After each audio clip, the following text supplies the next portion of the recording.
தீர்ப்பு நியாயமாகி விடுவிக்கப்படுவேன், எந்த பிழையும் என்னில் இல்லை என்று கொந்தளித்த மஹிந்த ராஜபக்ச மக்களின் சந்தோஷமே எனது அரசியல் என்று தெரிவித்த கருத்து பேசுபொருளாகியுள்ளது. ஐநாவில் ஜனாதிபதி அனுரவுக்கு எதிராக முறைப்பாடு, எதிர்க்கட்சி எம்பிக்கள் வைத்த கையெழுத்து.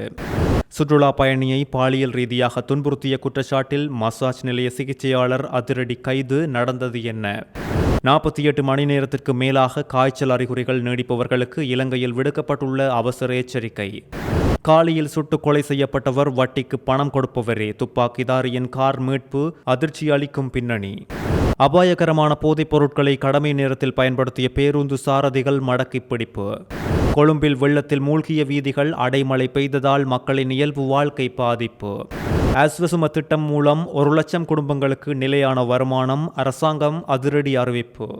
ஸ்ரீலங்கன் ஏர்லைன்ஸ் நிறுவனத்திற்கு 2013ஆம் ஆண்டு 14 ஏர்பஸ் விமானங்களை வாங்கும் நேரம் இடம்பெற்ற முறைகேடுகள் மற்றும் ஊழல் குற்றச்சாட்டுகள் தொடர்பில் வாக்குமூலம் கொடுக்க முன்னாள் ஜனாதிபதி மஹிந்த ராஜபக்ச லஞ்ச ஊழல் ஆணைக்குழுவில் நேற்று முன்னிலையாகிய நிலையில் வெளியில் வந்து மஹிந்த தெரிவித்த கருத்துக்களும் சமூக வலைதள பதிவும் இப்பொழுது பேசுபொருளாகியுள்ளது. 2 மணி நேரம் ஆணைக்குழுவில் தங்கியிருந்த அவர் வாக்குமூலத்தை வழங்கிவிட்டு அங்கிருந்து வெளியேறியதோடு தேசிய விமான சேவைக்கு விமானங்களை கொள்வனவு செய்த கொடுக்கல் வாங்கல் மூலம் இலங்கை அரசாங்கத்துக்கு பெரிய நிதி இழப்பு ஏற்பட்டுள்ளதாக இவர் மீது குற்றம் சுமத்தப்பட்டுள்ளது. இந்த ஊழல் விவகாரத்தின் முக்கிய சந்தேக நபராக அடையாளம் காணப்பட்டுள்ள ஸ்ரீலங்கன் ஏர்லைன்ஸ் நிறுவனத்தின் முன்னாள் தலைமை நிர்வாக அதிகாரி கபில சந்திரசேன அண்மையில் வழங்கிய தகவல்களின் அடிப்படையிலேயே முன்னாள் ஜனாதிபதிக்கு அழைப்பாணை விடுக்கப்பட்டதோடு இதன் முழுமையான பின்னணி விரைவில் வெளிவரும். மஹிந்த ராஜபக்ச ஜனாதிபதியாக இருந்த காலத்தில் அவருக்கு 60 மில்லியன் ரூபாய் பணம் வழங்கப்பட்டதை கபில சந்திரசேன ஒப்புக்கொண்டுள்ளதாக வழக்கறிஞர்கள் தெரிவித்துள்ளதோடு ஏர்பஸ் கொடுக்கல் வாங்கலோடு தொடர்புடைய 2 மில்லியன் அமெரிக்க டாலர் தரகு பண விவகாரத்தின் ஒரு பகுதியாகவே இந்த பணம் வழங்கப்பட்டதாக விசாரணைகளில் அம்பலமாகியுள்ளது. அதிகாரிகளிடமிருந்து நியாயமான முடிவை எதிர்பார்க்கின்றேன் என்றும் ஒரு நியாயமான தீர்ப்பு வழங்கப்பட்டால் நான் அனைத்து குற்றச்சாட்டுகளில் இருந்தும் உடனடியாக விடுவிக்கப்படுவேன் என்றும் மஹிந்த ராஜபக்ச இதன் போது நம்பிக்கை தெரிவித்துள்ளார். முன்னாள் ஜனாதிபதியின் வருகையை முன்னிட்டு லஞ்ச ஊழல் ஆணைக்குழு வளாகத்தை சுற்றிலும் போலீசார் மற்றும் விசேட அதிரடிப்படையினர் குவிக்கப்பட்டு பாதுகாப்பு பலப்படுத்தப்பட்டிருந்ததோடு அவருக்கு ஆதரவு தெரிவிக்கும் வகையில் கட்சி ஆதரவாளர்கள் சிலரும் அங்கு கூடியிருந்ததை அவதானிக்க முடிந்தது. மக்களின் அன்பை விட ஒருவரை மகிழ்ச்சிப்படுத்தும் விஷயம் அரசியலில் வேறு எதுவும் இல்லை என்றும் முன்னாள் ஜனாதிபதி மஹிந்த ராஜபக்ச தனது முகநூல் பக்கத்தில் பதிவிட்டுள்ளமை இப்பொழுது பேசு பொருளாகியுள்ளது. மக்களுக்காக என்பது அவரின் ஆதரவாளர்களை மட்டும்தானே என்று பலரும் விமர்சித்து வருகின்றனர். லஞ்ச ஊழல் குறித்த விடயங்களை புலனாய்வு செய்யும் ஆணைக்குழுவில் சாட்சியம் அளித்த பின்னர் அவர் இந்த பதிவை பகிர்ந்துள்ளதோடு அந்த முகநூல் பதிவில் அவர் மேலும் தெரிவித்துள்ளதாவது: தமது தாய்நாட்டுக்கு துரோகம் இழைக்காமல் இருப்பதை விடவும் இந்த பூமியில் பிறந்த ஒரு மனிதனுக்கு பெரிய மகிழ்ச்சி வேறு எதுவும் இருக்க முடியாது. நான் மகிழ்ச்சியாக இருக்கின்றேன். இவர்கள் எனது மக்கள், மஹிந்தவின் மக்கள். உங்கள் அனைவருக்கும் என்னுடைய நன்றிகள் என்றும் தெரிவித்துள்ளார்.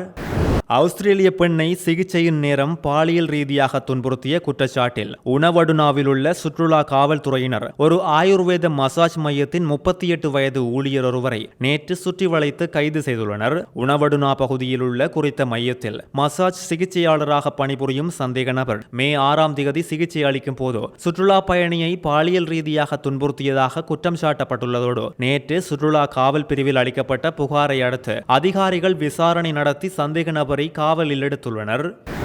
மே தின பேரணியில் ஜனாதிபதி அனுரகுமார திசாநாயக்கவின் உரையால் நீதித்துறை சுதந்திரத்திற்கு உண்டாகியுள்ள பாதிப்பு குறித்து எதிர்க்கட்சி நாடாளுமன்ற உறுப்பினர்கள் குழு ஒன்று ஐநா மனித உரிமைகள் ஆணைக்குழுவுக்கு முறைப்பாட்டு கடிதம் ஒன்றை சமர்ப்பித்துள்ளது.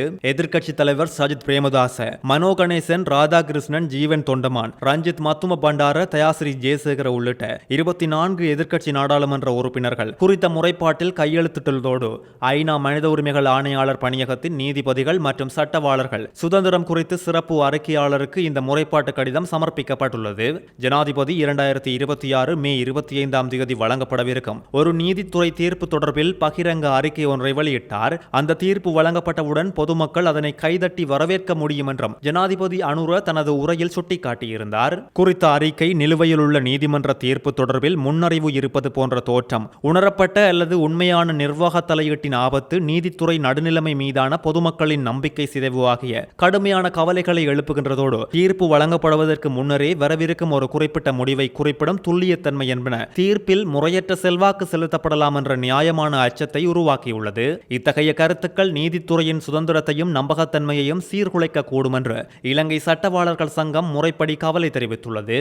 ஜனாதிபதியின் இந்த கூற்று அது உள்நோக்கத்தோடு கூறப்படாவிட்டாலும் ஒரு நேரடி தலையீடாகவும் அனைத்துலக தரநிலைகளின்படி முறையற்ற செல்வாக்காகவும் அமைகின்றது. அனைத்துலக சட்டவியல் மற்றும் ஐநா தரநிலைகள் மறைமுகமான அல்லது அடையாளபூர்வமான தலையீடு கூட பொது நம்பிக்கையை குலைக்கும் பட்சத்தில் அது ஒரு மீறலாக அமையக்கூடும் என்பதை தொடர்ந்து உறுதிப்படுத்துகின்றன என்றும் மேற்படி அறிக்கையில் சுட்டிக்காட்டப்பட்டுள்ளது. இலங்கையில் டெங்கு மற்றும் மலேரியா நோயாளிகளின் போக்கு அதிகரித்து வருவதாக வைத்தியர்கள் தற்பொழுது எச்சரித்துள்ளனர். இலங்கையில் இருந்து 2 தொற்று நோய்களும் ஒழிக்கப்பட்டிருந்தாலும் டெங்கு மற்றும் மலேரியா நோயாளிகள் அவ்வப்போது நாட்டில் காணப்படுவதாகவும் தெரிவித்துள்ளதோடு கடந்த ஆண்டின் 12 மாதங்களில் டெங்கு நோயால் 29 பேர் உயிரிழந்திருந்த நிலையில் இந்த ஆண்டின் முதல் 5 மாதங்களில் 14 டெங்கு மரணங்கள் பதிவாகியுள்ளது. அதிக காய்ச்சல், உடல்வலி, கண்களுக்கு கீழ் வலி, வாந்தி, குமட்டல் போன்ற அறிகுறிகள் உண்டாகி 48 மணி நேரத்தில் காய்ச்சல் குறையவில்லை என்றால் உடனடியாக மருத்துவரை பார்த்து மருத்துவ ஆலோசனை பெற வேண்டும் என்றும் மக்களுக்கு அறிவுறுத்தப்பட்டுள்ளது. இவர்களில் 34 பேர் நாட்டுக்கு திரும்பிய இந்திய நாட்டினர் என்றும் மீதமுள்ள 34 பேர் இலங்கையர்கள் என்றும் தெரிவிக்கப்பட்டுள்ளது. மலேரியாவால் பாதிக்கப்பட்ட ஒருவரை கடிக்கும் நுளம்பு மற்றொருவருக்கும் நோயை பரப்பக்கூடும். ஏதேனும் சந்தேகம் எழுந்தால் ஒவ்வொரு மாவட்டத்தையும் உள்ளடக்கும் வகையில் நிறுவப்பட்ட மையங்களில் உரிய பரிசோதனைகளை மேற்கொள்ளலாம் என்றும் குறிப்பிடப்பட்டுள்ளது. அனுர அரசாங்கத்தில் முன்னெப்போதும் இல்லாத அளவுக்கு போதைப் பொருள் கடத்தல் மற்றும் பயன்பாடுகள் அளிக்கப்பட்டு வரும் நிலையில் கடவத்தை பேருந்து நிலையத்தில் நேற்று மேற்கொள்ளப்பட்ட விசேட போதைப் பொருள் பரிசோதனை நடவடிக்கையில் 7 பேருந்து சாரதிகள் மற்றும் நடத்துனர்கள் அபாயகரமான போதைப் பொருட்களை பயன்படுத்தியமை கண்டறியப்பட்டுள்ளதோடு போக்குவரத்து நெடுஞ்சாலைகள் மற்றும் நகர அபிவிருத்தி அமைச்சினால் முன்னெடுக்கப்பட்டு வரும் விசேட வேலை திட்டத்தின் கீழ் குறித்த சோதனை மேற்கொள்ளப்பட்டுள்ளது. கடவத்தை பேருந்து நிலையத்தில் சுமார் 148 சாரதிகள் மற்றும் நடத்துனர்கள் எழுமாறான போதைப் பொருள் பரிசோதனைக்கு உட்படுத்தப்பட்ட போது அவர்களில் 7 பேர் அபாயகரமான போதைப் பொருட்களை பயன்படுத்தியமை உறுதி செய்யப்பட்டுள்ளது. அண்மை காலமாக அதிகரித்து வரும் வீதி விபத்துக்களை குறைப்பதற்கும் சீர்குலைந்து வரும் வீதி ஒழுக்கத்தை நிலைநாட்டவும் இதுபோன்ற நடவடிக்கைகள் எடுக்கப்பட்டு வருவதோடு அபாயகரமான போதைப் பொருட்களை பயன்படுத்திய சாரதிகளுக்கு எதிராக நாட்டின் சட்டத்தின் கீழ் நடவடிக்கைகள் எடுக்கப்படும் என்றும் அதிகாரிகள் தெரிவித்துள்ளனர்.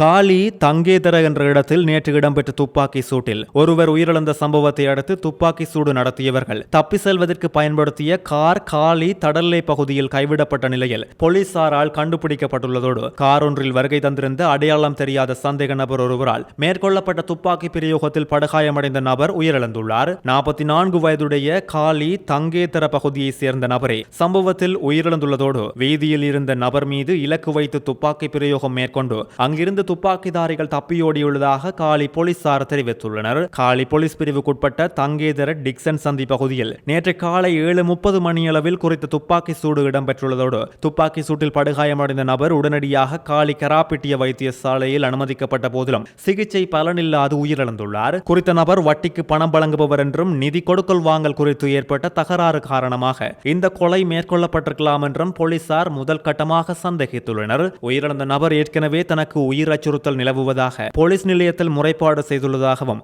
விசாரணைகளில் இப்பொழுது வெளிப்படுத்தப்பட்டுள்ளதோடு நேற்று சம்பவ இடத்துக்கு காலை நீதவான் விஜயம் செய்து விசாரணைகளை முன்னெடுத்திருந்தார்.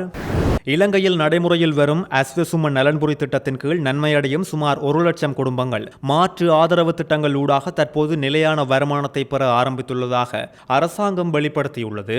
அடுத்த 3 ஆண்டுகளுக்குள் படிப்படியாக நலன்புரி கொடுப்பனவுகளிலிருந்து இவ்வாறான குடும்பங்களை விடுவிக்க திட்டமிடப்பட்டுள்ளதோடு விடயம் குறித்து ஊடகங்களுக்கு கருத்து வெளியிட்ட கிராமிய அபிவிருத்தி, சமூக பாதுகாப்பு மற்றும் சமூக வலுவூட்டல் பிரதி அமைச்சர் வசந்த பியதிச நீண்ட காலமாக அரசாங்கத்தின் நலன்புரி உதவிகளில் தங்கியிருப்பதை தவிர்த்து மக்களை தற்சார்பு பொருளாதார நிலைக்கு கொண்டு வருவதே அரசின் நோக்கம் என்றும் தெரிவித்துள்ளார். சர்வதேச நாணய நிதியத்தோடு செய்து கொள்ளப்பட்ட ஒப்பந்தத்தின்படி ஒவ்வொரு வகைப்பாட்டின் கீழும் உள்ள அஸ்வசும பயனாளிகளுக்கான கொடுப்பனவுகளை நிறுத்த வேண்டிய குறிப்பிட்ட காலக்கெடு உள்ளது. பல குடும்பங்களின் வருமான நிலை இன்னும் போதுமான அளவு அதிகரிக்கவில்லை என்பதால் அவர்களுக்கான கொடுப்பனவுகளை உடனடியாக நிறுத்த முடியாது என்று அமைச்சர் சுட்டிக்காட்டியதோடு தற்போது முன்னேற்றம் கண்டுள்ள 1 லட்சம் குடும்பங்கள் பின்வரும் வழிகள் மூலம் தமது வாழ்வாதாரத்தை மேம்படுத்தி வருவதாகவும் சுட்டிக்காட்டியுள்ளார். தெரிவித்துள்ளார். சுயதொழில் நடவடிக்கைகளுக்கான நிதி மற்றும் மானியங்கள், சிறிய அளவிலான கோழி பண்ணைகளை அமைப்பதற்கான ஆதரவு, ஜப்பானிய மொழி கற்றுக்கொண்டு வெளிநாட்டு வேலைவாய்ப்புகளை பெறுவதற்கான வாய்ப்புகள், தொழிற்பயிற்சி நிலையங்களுக்கான வழிகாட்டல்கள் ஆகியவற்றின் மூலம் இவை முன்னெடுக்கப்படுகின்றது.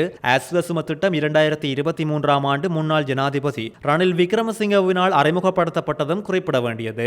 இடைக்கால பிரிவு 2500 ரூபாய், பாதிப்புக்குள்ளாக கூடியவர்கள் 5000 ரூபாய், ஏழைகள் 7500 ரூபாய் மற்றும் வறுமை கோட்டின் கீழ் உள்ளவர்கள் 15000 ரூபாய் என 4 பிரிவுகளில் அஸ்வசும கொடுப்பனவு வழங்கப்பட்டு வருகின்றது.